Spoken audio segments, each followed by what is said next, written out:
Now, the Human Rights Council in Geneva convened today to view a special hour-long Channel 4 film featuring video evidence of atrocities by both sides at the end of the Sri Lanka civil war. Footage first aired on this programme has already prompted one UN Special Envoy to conclude that there is evidence of serious international crimes. Our Foreign Affairs correspondent Jonathan Miller reports.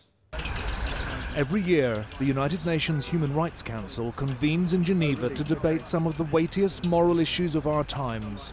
Today, delegates were shown what the UN says appears to be prima facie evidence of war crimes, allegedly committed 2 years ago in Sri Lanka.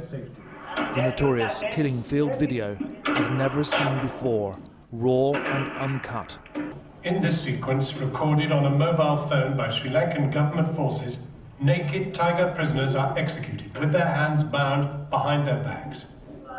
It's a brutal watch, the summary execution of Tamil prisoners by Sri Lankan government soldiers. Footage first broadcast on this programme and authenticated by the United Nations. Today, the hour-long documentary was premiered at the UN Human Rights Council, whose members just 2 years ago passed a resolution congratulating the Sri Lankan government on winning its 30-year-long war against the Tamil Tigers. Today, the tone is rather different. This body was formed in the wake of World War II precisely to address this kind of assault upon human dignity. And it is the responsibility of this body to do so. Now what? These events have happened. What can the world do about it?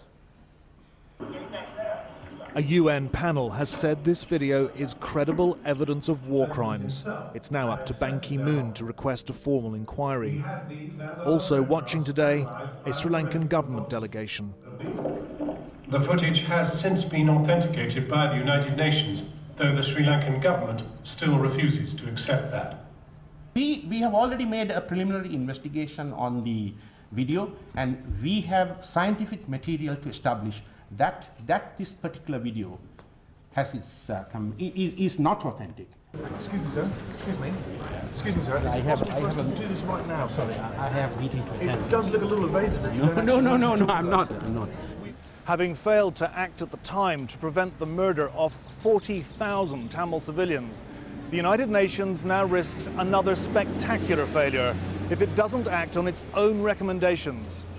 If alleged war crimes go uninvestigated and unpunished, it may sow the seeds of future conflict in a new generation of Sri Lankan Tamils who already feel betrayed by a world which they think is letting their government get away with murder.